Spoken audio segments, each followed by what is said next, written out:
6월 마지막 주일 우리에게 주신 요한복음 10장 1절에서 6절의 말씀으로 요한복음 강의 계속 이어가도록 하겠습니다. 요한복음 9장 우리가 계속해서 살펴본 것처럼 실로암 못에 가서 씻으라는 주님의 음성에 순종한 눈뜬 맹인의 사건을 계속해서 기록하고 있었습니다. 주님께서 이 눈뜬 사람을 통해서 누가 진짜 영적으로 눈먼 사람인가에 대한 깨달음을 주셨고, 이를 통해서 종교 지도자들에게 회개할 기회를 주시는 장면을 우리는 살펴보았습니다.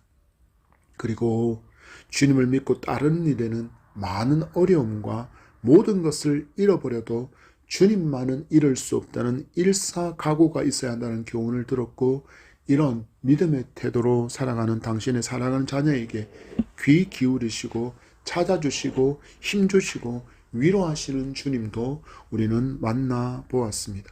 그리고 이제 10장에 넘어오면서 주님은 문과 우리, 양과 목자의 비유를 통해서 주님께서 선한 목자이심을 명확하게 드러내시는 모습을 우리는 10장을 통해서 살펴볼 수 있습니다. 먼저 우리는 이 10장 1절에서 18절에 등장하고 있는 문, 우리, 목자에 대해서 잠시 먼저 살펴보기를 원합니다. 당시 유대인 부자들은 자기들의 가축을 직접 기르지 않았습니다. 왜냐하면 목축일을 그들은 미천하게 여겼기 때문입니다. 그래서 전문적인 목동을 고용해서 그들의 가축을 맡겼습니다. 이 목동들은 부자들의 가축에게 좋은 풀을 찾아 먹여야 했는데, 그러려면 여기저기 많은 거리를 이동해야 했고, 그래서 지역마다 목자들이 함께 임시로 우리를 만들어서 짐승들을 가두어 두어야 했습니다. 방목하고 있던 양들을 불러 모아서 임시 우리에다가 모두 몰아넣은 다음에 목자가 무엇을 하느냐? 바로 그 문 입구에 서서 문의 역할을 하면서 목자가 거기에 앉아 있기도 하고 혹은 자리를 깔고 양들을 보호했습니다. 그래서 양들에게 누군가가 다가가기 위해서는 반드시 문을 지키고 있는 이 목자를 통과해야 했기에 양의 주인이 아닌 다른 사람들이 양에게 그냥 다가가는 일은 일어날 수 없었습니다. 그래서 주님은 문을 지키는 목자를 통과하지 않고 다른 곳을 통해서 울타리를 넘어가는 자를 다, 그런 불순한 의도를 지닌 사람들을 무엇이라고 부르셨습니까? 절도며 도둑, 강도라고 그렇게 부르시고 있습니다. 그리고 우리는 또 이 말씀의 배경이 되는 절기 또한 살펴볼 필요가 있습니다. 바로 수전절입니다. 수전절은 헬라에 지배당하면서 진행되어진 이 세속화를 반대하던 전통 유대주의자들에서 일어난 회복운동이라고 할 수 있습니다. 유대가 점점 헬라 문화에 잠식되어서 많은 유대인들이 심지어는 자신들의 언어인 히브리어조차 읽을 수 없는 수준으로 떨어져 버렸습니다. 그래서 그들에게는 헬라어로 번역되어진 70여 번역 성경만이 등장한 이유도 바로 거기에 있습니다. 이렇게 회복운동을 주장하는 사람들은 그리스 사람들, 헬라 그리스 사람들에게도, 그리고 헬라 문화를 추종하던 유대인들에게도 배척당했습니다. 대표적인 인물들을 들어보면 야손과 메넬라우스라는 제사장은 유대인들에게 하나님께 성전에서 제사하는 것을 금지시킬 정도였습니다. 그들은 정치적으로 타락한 종교 제사장일 뿐이었습니다. 많은 사람들이, 그 헬라의 지도자들은 유대 전통 의식을 금했고, 심지어는 성전에다가 돼지 피를 뿌려서 더럽히기도 했고, 성경의 두루마리를 불태웠으며 성전 안에 헬라의 우상을 세우기도 했습니다. 그래서 이 회복운동을 주관했던 사람들 중에 BC 160년에 마카비가 대표된 마카비 전쟁이 일어나게 되었습니다. 그 첫 번째 지도자의 이름이 마카비였고, 그를 중심으로 예루살렘 성전을 수복하고 BC 165년에 성전을 하나님께 봉헌하는 일을 하게 되었습니다. 여기 봉헌을 의미하는 히브리어가 바로 하누카이고, 하누카의 이름이 예루살렘에서 열리는 겨울 축제의 이름이 되었습니다. 이를 우리말로 번역하면 바로 수전절이라고 부르게 되는 것입니다. 그리고 이 수전절에는 모든 백성들이 이 수전제를 맞이하면서 스스로에게 질문했습니다. 그 헬라 시대 동안 성전 지도자들은 어떻게 해서 길을 잃어버리게 되었는가? 그리고 그때 목자들은 어디에 있었는가? 그리고 목자들은 오늘날 무엇을 해야 하는가? 너무나도 좋은 취지이지 않습니까? 그들은 우리가 왜 헬라의 지배를 받아서 그렇게 잘못된 길로 갔었는가라고 그들은 계속 반문했다라는 것입니다. 이 수전제를. 그러나 그들은 그 수전제의 참된 의미를 제대로 이해하지 못했습니다. 예수님은 계속해서 이 수전절 절기 동안에 많은 비유와 강론을 통해서 유대인들이 수전절에 자기들 스스로에게 질문하는 그 질문에 답을 주시고 있었습니다. 그렇지만 이 주님의 가르침을 제대로 깨달은 사람은 많지 않았습니다.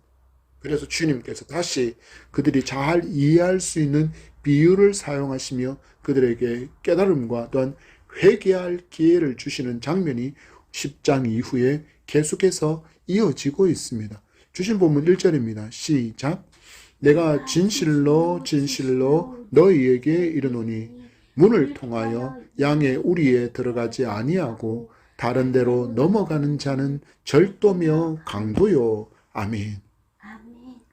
주님께서 강조하시며 말씀하고 있음을 진실로 진실로 표현이 강조하고 있는 것, 반복되고 있는 것을 통해서 알려주고 있습니다. 한마디로 정신 똑바로 차리고 잘 들으라는 음성인 것입니다. 무엇이라 말씀하십니까? 문을 통하여 양의 우리에 들어가지 아니하고 다른 데로 넘어가는 자는 절도며 강도다. 문화 배경에 대해서 말씀드린 것처럼 양을 치는 목자는 문의 역할을 했습니다. 그 임시로 지어진 우리에는 거의 문이 없었고 그 문 입구에 목동이 앉아서 목자가 앉아서 그 양들을 보호하고 문 역할을 했다라는 것입니다. 그래서 우리에 들어온 양들을 딱 막아서서는 뛰쳐나가지 못하게 막고 보호했습니다. 이 비유를 통해서 완전한 보호자는 오직 문이 되신 예수 그리스도 당신이라고 말씀하고 있습니다. 그리고 양의 우리로 표현된 하나님의 나라에 들어갈 수 있는 길, 곧 구원에 이르는 길 또한 예수님 당신 한 분밖에 없다라는 것을 반드시 알아야 하니 진실로 진실로 똑바로 들으라고 말씀하고 있는 것입니다. 이 말씀을 듣고 있던 유대인들은 비유에 등장하고 있는 이 목자와 양, 우리, 문의 개념을 바로 듣는 순간 이해할 수 있었습니다. 그렇지만 그들이 이해한 것은 문화적인 배경에 대한 이해였을 뿐 예수님께서 당신이 유일한 메시아이심을 말씀하고 있다는 것까지는 그들은 깨닫지 못했습니다. 비유가 어려운 이유가 바로 여기에 있습니다. 비유를 통해서 비유를 깨달은 사람은 풍성한 하나님의 은혜를 경험하지만 이 비유를 깨닫지 못한 사람은 뭔 소리야 하면서 은혜를 전혀 경험하지 못하는 경우가 대부분이기 때문입니다. 그래서 우리 주님 얼마나 또 친절하신지 이 의미를 몰라서 어리벙벙하고 있는 사람들에게 친절하게 이것을 구체적으로 설명해 주시는 것이 건너뛰어서 7절에 나타납니다. 7절입니다. 시작. 그러므로 예수께서 다시 이르시되 내가 진실로 진실로 너희에게 말하노니 나는 양의 문이라. 아멘. 주님이 정의하는 형태로 이야기합니다. 나는 무엇이다. 나는 양의 문이다. 내가 바로 양의 문이다 라고 말씀합니다. 곧 예수님을 통과하지 않고는 우리 안에 들어갈 수 없다라는 것입니다. 여러분, 우리 주변에 얼마나 자기 스스로가 문이라고 칭하는 존재와 그러한 것들이 많이 있습니까? 그런데 그 사람도 그것들도 주님이 아닙니다. 그러면 그것들과 그 사람들의 정체가 무엇입니까? 주님 분명히 1절에서 말씀하셨습니다. 절도며 강도다.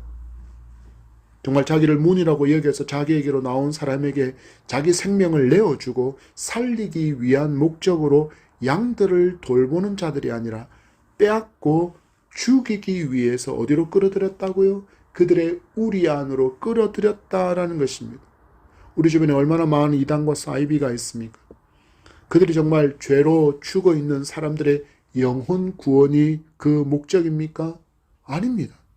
분명히 알아야 합니다. 여러분, 그들에게 있어서 우리에 들어온 사람들은 빼앗고 죽이기 위해서 불러 모은 사람들에 불과하다라는 것입니다.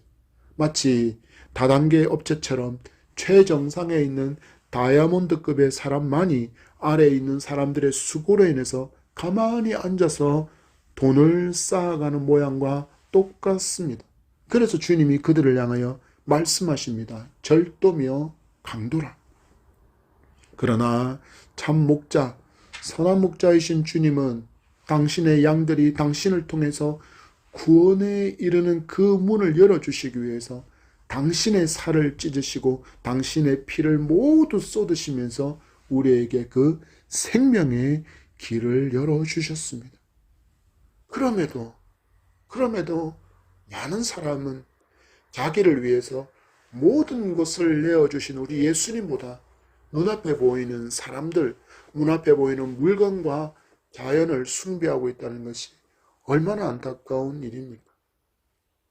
여러분, 과거를 돌아보십시오. 이런 사람 중에 하나였던 우리가 믿음의 눈을 떠서 예수님만은 나의 구주이심을 보게 되었고 알게 되었고 나의 구주로 믿게 되는 이 놀라운 일이 일어난 것은 세상에서 가장 크고 놀라운 기적임을 믿으시기 바랍니다. 하나님 품 안에서 산자로 살아갈 수 있도록 하시려고 주님께서 하신 일을 베드로가 이렇게 노래하고 있습니다. 베드로전서 2장 24절 말씀에 친히 나무에 달려 그 몸으로 우리 죄를 담당하셨으니 이는 우리로 죄에 대하여 죽고 의에 대하여 살게 하려 하심이라. 그가 채찍에 맞음으로 너희는 나음을 얻었나니. 아멘. 이렇게 우리의 구원을 위해서 당신의 몸으로 활짝 열어주신 유일한 구원자가 예수님이심을 예수님은 스스로 선언하십니다. 이전의 말씀을 보십시오. 시작. 문으로 들어가는 이는 양의 목자라. 아멘. 양들이 있는 곳으로 문을 통해서 당당하게 들어갈 수 있는 사람은 누구뿐이라고요? 양의 목자뿐이라고 말씀합니다. 양의 목자라고 표현한 이유가 있습니다. 당시 가축은 부자들의 재산이었고 또 재산을 증식하는 도구가 되었습니다. 이렇게 가축을 목자들에게 맡기는 부자가 많았고 그리고 그들의 양들은 한데 모아져서 길러졌습니다. 이렇게 낮에는 방목을 하던 그 많은 양들을 밤이 되면 다 불러 모아서 한 우리에 들어갈 수 있게 만들었고 또한 그 양들이 있는 곳으로 들어갈 수 있는 유일한 자격은 오직 그 양들을 맡은 목자에게만 허락되었다는 것입니다. 이렇게 양의 목자가 우리 안에 들어가면 어떤 일이 일어나는지를 주님이 이렇게 알려주십니다. 3절의 말씀입니다. 시작. 문지기는 그를 위하여 문을 열고 양은 그의 음성을 듣나니 그가 자기 양의 이름을 각각 불러 인도하여 내느니라. 아멘. 양의 목자임을 알아본 문지기가 목자에게 문을 열어주면 목자는 우리에 들어가서는 양의 이름을 어떻게 부른다고요? 각각 부른다라고 이야기합니다. 당시의 유대의 기록에 보면 목자들은 양의 신체적인 특징에 따라서 양의 이름을 정했다고 합니다. 긴 귀, 흰 코, 눈 점박이 이런 식으로 그 양들의 이름을 불렀다라는 것입니다. 그런데 이렇게 양의 이름을 부르면 양들이 자기를 부르는 목자의 음성을 알아듣고는 그 목자의 음성이 들리는 곳으로 양들이 왔다라고 성경은 기록하고 있습니다. 그리고 이름을 부르는 목자에게로 다가온 양들을 이끌고 다시 푸른 초장과 맑은 시냇가가 흐르는 곳으로 양들을 인도해서 먹이를 먹이고 쉬게 하며 보호하는 일정이 목자에게 주어졌습니다. 이렇게 비유로 말씀하시는 주님의 음성을 주변의 많은 사람은 쉽게 알아들을 수 있었습니다. 왜요? 자기들이 하는 일이었고 보고 들은 일들이었기 때문입니다. 그러나 앞에서도 말씀드린 것처럼 그들은 너무나도 중요한 사실을 제대로 알지 못했습니다. 바로 주님만이 구원의 목자이심을 그들은 알지 못했습니다. 그리고 주님은 주님께 속한 양만이 목자의 음성을 들을 수 있다라고 말씀하고 있습니다. 여러분, 이것은 정말 심각하게 들어야 할 말씀임을 기억하시기 바랍니다. 주님은 당신의 양의 이름을 각각 불러 인도해낼 때 주님께 속한 양은 주님의 음성을 듣는다라고 말씀하고 있기 때문입니다. 주님의 음성이 주님의 음성으로 들리지 않는다. 하나님의 말씀을 읽을 때 그리고 듣는데 이 성경이 지금 내게 말씀하시는 주님의 음성으로 들리지 않는다면 내 영혼에 지금 심각한 문제가 있다라는 것을 말씀하고 있기 때문입니다. 여러분, 말씀을 주목해 보십시오. 분명히 말씀합니다. 양은 그의 음성을 듣는다. 그리고 그 음성을 듣게 되면 목자의 음성인 줄 알고 그 목자의 음성이 들리는 곳으로 이동한다라고 기록하고 있기 때문입니다. 여러분, 이건 주님께서 직접 말씀하신 것입니다. 곧 진리라는 뜻입니다. 예외의 상황은 있을 수 없다라는 것입니다. 왜 그렇습니까? 있으라 하시니 그대로 되었더라고 말씀하신 그 창조의 역사를 알려주고 있기 때문입니다. 말씀으로 아무것도 없는 그 무에서 유를 창조하신 전능의 창조주이신 주님께서 하신 말씀이기 때문에 반드시 그 말씀대로만 성취되기 때문입니다. 뭐라고 말씀하셨습니까? 양은 목자의 음성을 알아들을 수 있고 그리고 그 목자의 음성이 들리면 그 목자에게로 나아온다라는 것입니다. 여러분, 그렇다면 예배 중에 성경을 강의하고 설교하는 시간에 우리 귀에 하나님의 말씀이 너무나도 분명하게 선명하게 들려야 합니다. 이럴 때 우리의 삶에는 놀라운 일들이 일어나기 때문입니다. 문제가 어떤 일이 일어날까요? 우리는 구원의 확신을 얻을 수 있습니다. 로마서 10장 17절 말씀에 그러므로 믿음은 들음에서 나며 들음은 그리스도의 말씀으로 말미암았다라고 말하고 있기 때문입니다. 여러분, 교회를 다니면서도 구원의 확신이 없는 사람이 너무 많습니다. 그럼 어떤 일을 만나게 될까요? 너무 자주 실족하고 너무 자주 넘어지며 너무 쉽게 시험에 빠집니다. 그리고는 세상살이에 바빠서 신앙이 소홀해집니다. 주님의 음성을 잘 들을 수 있는 복된 귀의 소유자가 되어야 합니다. 이를 위해서 우리는 어떻게 해야 합니까? 거룩한 삶을 살아야 합니다. 왜 그렇습니까? 죄를 가지고는 하나님의 은혜 가운데 머물 방법이 없기 때문입니다. 우리는 예수님을 믿음으로 말미암아 인간과 하나님을 원수되게 한 불순종의 그 원죄를 모두 사함 받았습니다. 그러나 우리는 삶 가운데 우리에게 남아있는 그 죄성으로 말미암아 때로는 욕심과 정욕에 이끌려 죄를 지을 때가 있습니다. 이를 신학적으로 자범죄라고 부릅니다. 이 죄를 회개하지 않고서 예배 자리에 선다면, 예배 가운데서도 그 죄를 회개하지 못한다면 우리는 하나님의 은혜에 그 은혜 안에 머무르지 못합니다. 또한 우리는 살아갈 힘과 소망도 얻지 못합니다. 그래서 어떻게 된다고요? 교회를 다니면서도 너무 자주 실족하고 넘어지고 시험에 드는 것입니다. 히브리서 4장 16절 우리에게 이렇게 말씀합니다. 그러므로 우리는 긍휼하심을 받고 때를 따라 돕는 은혜를 얻기 위하여 은혜의 보좌 앞에 담대히 나아갈 것이니라. 아멘. 때를 따라 돕는 은혜를 얻기 위하여 은혜의 보좌 앞에 담대히 나아가라. 하나님께 나아가야 한다라는 것입니다. 은혜의 보좌 앞에 담대히 나아갈 수 있는 방법이 무엇입니까? 회개 말고는 없습니다. 그래서 우리가 정결과 거룩함을 회복할 때 우리는 그때 하나님과 깊은 사귐과 깊은 교통을 누리며 살아갈 수 있습니다.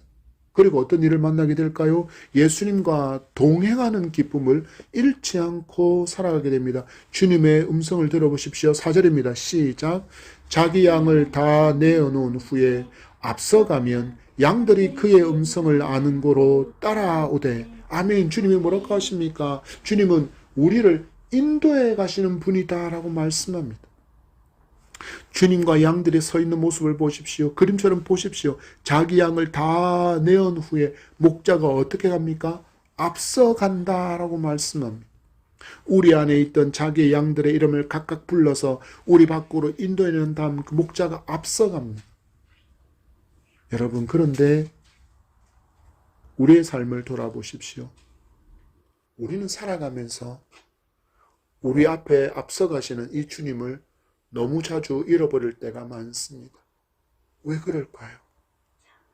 주님의 음성보다 먼저 듣고 따르는 음성이 너무나도 많기 때문입니다. 오래전에 한 광고의 카피처럼 부자 되세요라는 이 말이 요즘에는 더욱더 풍성해져서 세상을 즐기세요, 쾌락을 쫓으세요라는 음성을 더 사모하고 있기 때문은 아닐까요?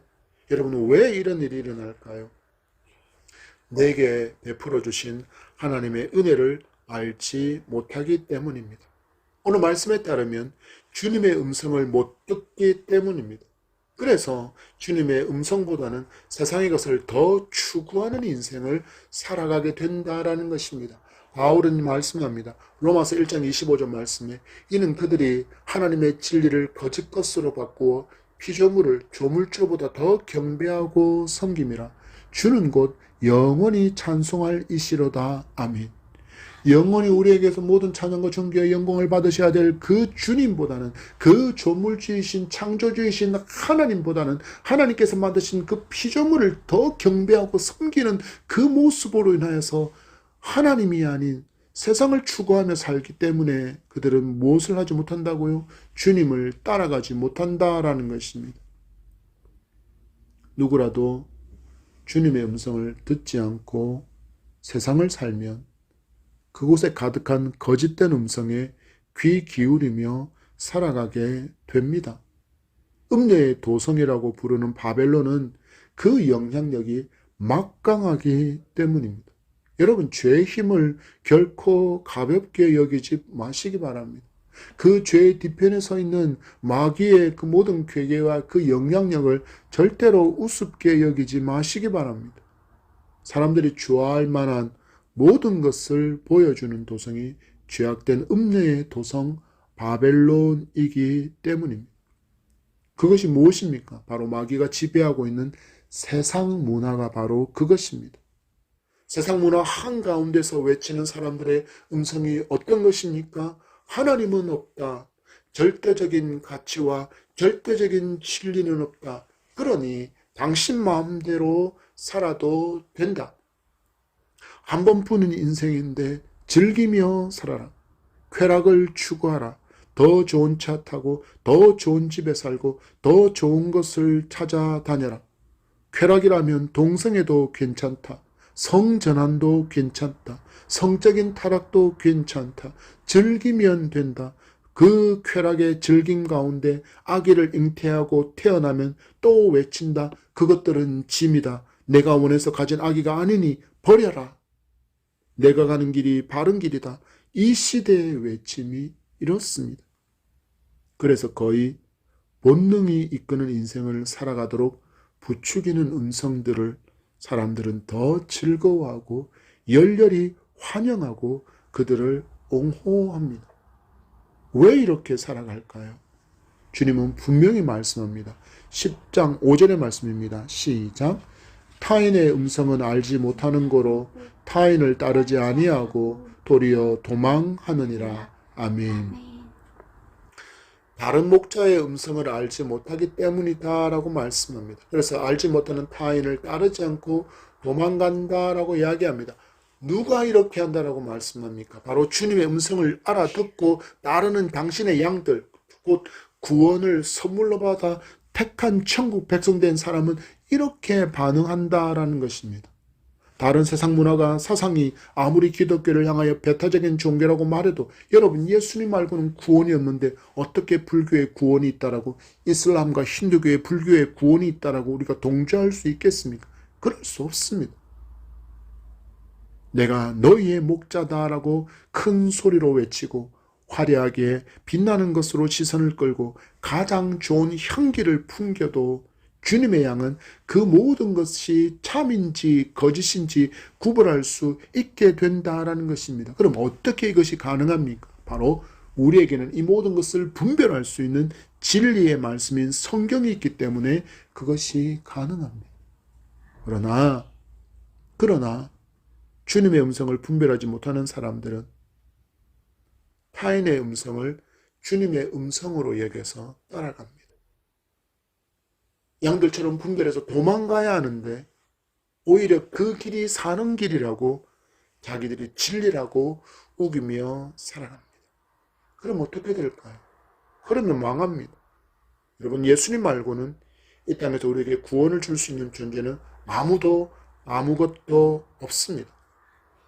내가 지금 따르고 있는 그 음성이 예수 그리스도가 아니라면 멈추고 잘라내야 합니다. 그렇지 않으면 우리는 나도 모르는 사이에 점점 지옥문을 향하여 달려갈 것이기 때문입니다. 여러분 시편 기자가 고백하는 좋은 목자를 살펴보겠습니다. 시편 23편입니다. 시편 23편 1절에서 4절의 말씀입니다. 시작. 여호와는 나의 목자시니 내게 부족함이 없으리로다. 그가 나를 푸른 풀밭에 누이시며 쉴 만한 물가로 인도하시는도다. 내 영혼을 소생시키시고 자기 이름을 위하여 의의 길로 인도하시는도다. 내가 사망의 음침한 골짜기로 다닐지라도 해를 두려워하지 않을 것은 주께서 나와 함께 하심이라. 주의 지팡이와 막대기가 나를 안위하시나이다. 아멘. 시편의 기자가 좋은 목자를 어떻게 표현하고 있습니까? 부족함을 채워주시는 주님, 푸른 풀밭으로 누이시고 쉴만한 물가로 인도해 주시는 주님, 영혼을 소생시키고 의의 길로 인도해 주시는 주님, 그 지팡이와 막대기로 안위해 주시는 주님이 바로 참된 목자라고 이야기합니다. 바로 이 목자가 우리의 참 목자, 선한 목자이신 예수 그리스도이심을 믿으시기 바랍니다. 그래서 성도는 이 주님의 음성 듣기를 뜨겁게 사모하는 사람이어야 합니다.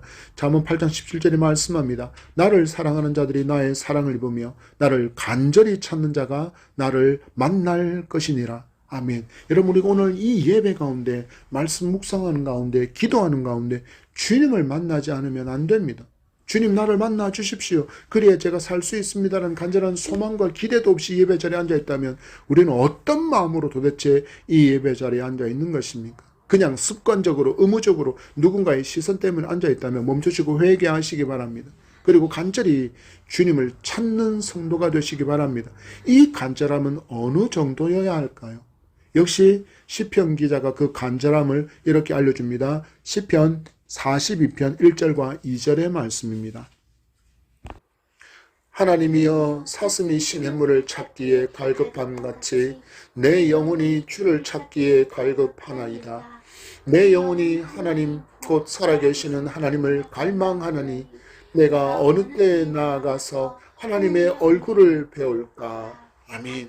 여러분 사슴이 시냇물을 찾기에 갈급함과 같은 그 갈급함이 성도가 가져야 할 주님을 향한 갈급함이라는 것입니다. 사슴은 보통 우리가 꽃사슴이라고 해서 연약하고 예쁜 짐승으로 애니메이션에도 표현되는 동물이지 않습니까? 근데 실상은 조금 다릅니다. 굉장히 다혈질에 열이 많은 동물이라고 합니다. 그래서 이 고온 다습한 팔레스타인 지역에서는 갈증으로 인해서 이 사슴이 엄청나게 큰 고통을 많이 받아온다고 합니다. 그래서 반드시 이 사슴은 그 목마름과 그 열기를 해소하기 위해서는 반드시 물을 마셔야 한다는 것입니다. 바로 이 사슴의 생명과 직결된 문제이기 때문입니다. 그리고 이 사슴이 찾고 있는 시냇물은 그냥 졸졸졸 흐르는 그런 시냇물이 아니라 사시사철 수량이 많아서 차고 넘치는 그 시내를 의미합니다. 시편의 기자는 이곳은 오직 하나님의 품 안 말고는 없다라고 고백합니다. 무엇입니까? 사람에게 목마름의 갈증을 영원히 채워줄 수 있는 것은 오직 하나님께서 주시는 은혜의 생수밖에 없다라고 시편 기자가 고백하는 것입니다. 우리가 예배의 자리에서 사모하고 간구해야 될 이 목마름의 해결도 세상의 것이 어떤 세상의 것들이 채워져서 내가 만족하고 해결되는 것이 아니라 오직 하나님만을 구할 때 우리는 영원히 목마르지 않는 그 생수를 마시게 된다라는 것입니다. 여러분 기억하십시오. 우리는 오직 하나님만을 구해야 합니다. 그러면 그분이 우리를 만나 주십니다. 우리에게 채워 주십니다. 영원히 목마르지 않는 생수가 넘치도록 우리 가운데 역사하는 그 놀라운 은혜를 경험하게 될 것입니다. 여러분, 이 은혜를 경험할 수 있는 사람이 누구입니까?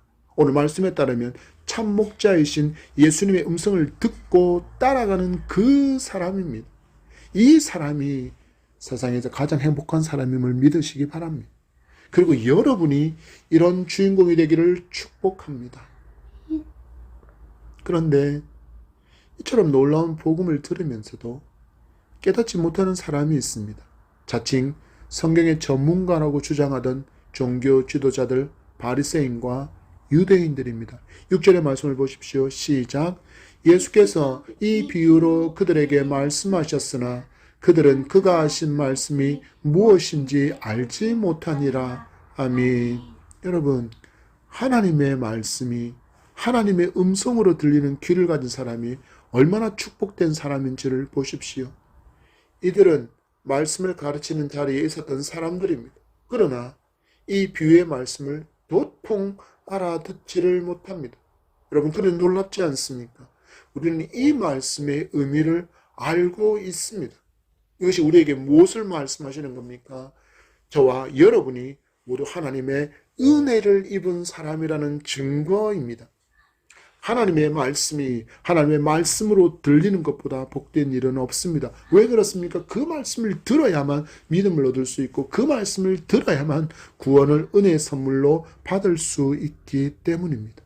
그런데 안타까운 것은 이 예수님의 비유를 알아듣는 사람보다는 알아듣지 못하는 사람이 더 많았습니다. 왜 그럴까요? 이 이유를 주님께서 말씀으로 알려주셨습니다. 마태복음 7장 14절 말씀에 생명으로 인도하는 문은 좁고 길이 협착하여 찾는 자가 적음이라. 그 문이 너무나도 좁기 때문에 길이 너무나도 협착하기 때문에 좋아 보이지 않는다라는 것입니다. 그래서 찾는 자가 적다라고 이야기합니다. 여러분, 구원은 분명히 그 구원의 문은 분명히 모든 인류에게 열려 있지만 좁은 길 때문에 협착한 이 문을 발견하지 못하고 그 문이신 주님을 통해서 구원에 이르는 사람은 너무나도 적습니다. 우리는 여기서 도전을 받아야 합니다. 나는 지금 구원의 좁은 길을 택해서 가고 있는가? 아니면 넓고 쉬운 길을 선택하려고 하는가 하는 그 문제 앞에 우리는 결단해야 합니다. 예수님은 분명히 예수님을 따르는 믿음의 길이 결코 쉽지 않다라고 말씀하셨습니다. 마태복음 16장 24절 말씀에 이에 예수께서 제자들에게 이르시되 누구든지 나를 따라오려거든 자기를 부인하고 자기 십자가를 지고 나를 따를 것이니라. 아멘. 주님이 말씀하시기를 주님을 믿고 따라가는 그 믿음의 길이 주님께서 주신 십자가를 지고 가야 하는 길이라 말씀합니다. 그냥 강물 위에 떠서 둥둥둥둥둥둥 떠내려가는, 그래서 그 저기 가면 바다라는 구원에 닿는 그런 과정이 아니라 자연스럽게 우리에게 주어지는 것이 아니라고 말씀하고 있습니다. 무엇이 필요합니까? 십자가를 지기 위해서는 자기 부인이 필요합니다. 내가 원하는 것이 아니라 주님이 원하시는 것을 선택하며 살아야 한다는 것입니다. 주님께서 맡기신 사명의 십자가를 지고 가야 한다는 것입니다. 그런데 여러분, 어떻게 교회만 출석하면서 구원을 확신하겠습니다? 다시 질문드립니다. 여러분, 주신 이 주님의 비유의 말씀이 듣고 진정 아멘 되십니까? 아직까지 아멘의 확신이 없다면 믿음을 달라고, 확신의 믿음을 달라고 간청하시기 바랍니다. 주님의 사도들도 외치며 주님께 간구했습니다. 누가복음 17장 5절 말씀에 사도들이 주께 여짜오되 우리에게 믿음을 더하소서. 우리에게 믿음을 더하소서. 누가 간구했습니까? 누가 믿음을 간구하고 있습니까? 예수님께서 택하신 사도들이 주님 앞에 이 믿음을 간구하고 있습니다. 왜 그렇습니까? 그 믿음이 있어야만 주님의 음성이 들리기 때문입니다. 주님의 음성이 들리는 은혜가 우리 모두에게 있기를 축복합니다. 그래야만 우리의 영혼이 소생케 되고 강건해질 수 있고 마르지 않는 생수를 먹을 수 있기 때문입니다. 이 기쁨은 성도라면 반드시 누려야 할 기쁨임을, 우리가 뜨겁게 사모해야 할 기쁨을 믿고 또 간구하는 우리가 되기를 축복합니다. 말씀을 맺습니다. 오늘 주님 말씀하십니다. 나는 문이다. 오직 나만이 구원으로 나아갈 수 있는 길을 열어둔 유일한 메시아다. 나를 믿지 않고는, 내 음성을 듣지 않고는, 나를 따라오지 않고는 그 문으로 나아갈 수 없다라고 말씀하시는 주님의 음성을 여러분 들을 수 있는 복된 길을 가진 사람이 되기를 축복합니다. 그리고 아직까지 이 주님의 음성이 주님의 음성으로 들리지 않는다면 사도들이 외쳤던 것처럼 우리에게 믿음을 더해달라고, 하나님의 말씀이 믿어질 수 있는 믿음을 달라고, 하나님의 말씀이 주님의 음성으로 들릴 수 있는 그 은혜를 경험할 수 있게 해달라고 부르짖어 간구하는 한 주간의 여정이 되기를 바랍니다.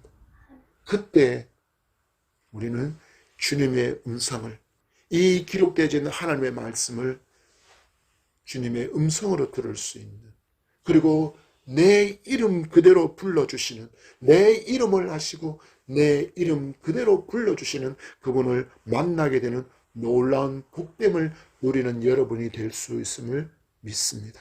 한 주간의 삶이 주님을 갈망하고 주님을 사모하는 삶이 되기를 주님의 이름으로 축복합니다.